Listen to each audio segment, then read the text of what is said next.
Okay, so the first thought is like it's out in sort of a pretty, open space. And it seems like there's a lot of planning going on. And I bring that up because it's a very intentional place, right? It's not some place that just grew up and there's a lot of chaos, but there seems to be a lot of planning that's going on to it. And it's reflected in the actual place that it is in.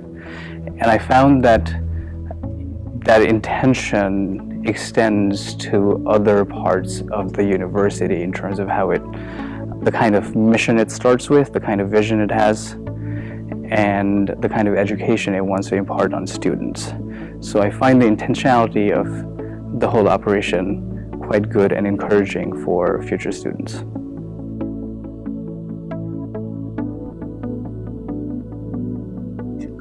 Absolutely. I think there's a lot to recommend Ashoka to students.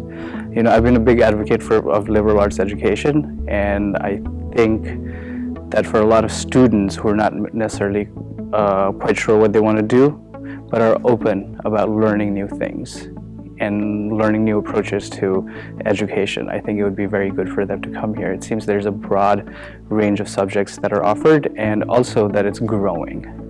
So there are opportunities for students to learn and study various subjects and go into different career paths. We know that the world is developing a lot today, right?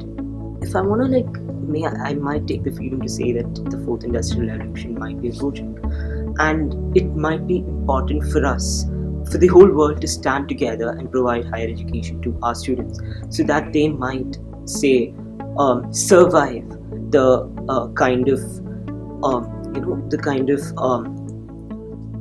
of education that they need to survive the world.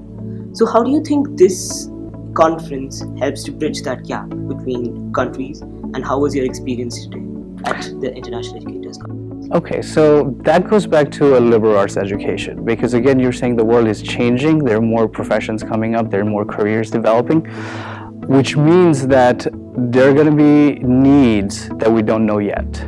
So it's not just a question of teaching skills, or rather content, right? Because we don't know what the content is going to be, right? 10 years ago, 15 years ago, we didn't know that the app industry was going to be a major industry. So there's nobody teaching how to build an app, right? But so the question is, looking forward, we really need to teach skills to students so they are creative, they can think critically, and they can solve problems.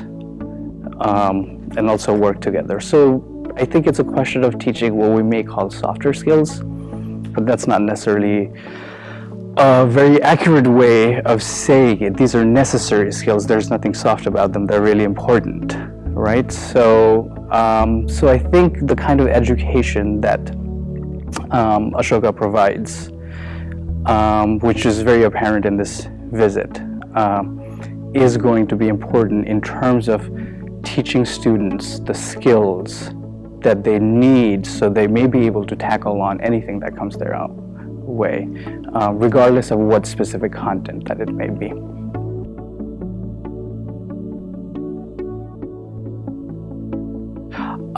I always look at the student population and the student body to see what kind of place it is, and I would say that every single student I've met here has been extremely happy. They're really excited, they're really satisfied with their time here, and there's a certain amount of excitement about the future for them. This place has shown them that there are things that they did not know. Especially listening to some of your student representatives, she said that she's become a different person. And while becoming a different person, she's recognized the process that she's gone through. And so for her, she takes a look at that experience, and then I think she's projecting out of what would be possible in the future. And while she may not be very clear about what that is, she's excited about the journey. And so that excitement that I see is extremely gratifying to me as an educator, and I think that kind of culture and attitude in an institution bodes really well for it.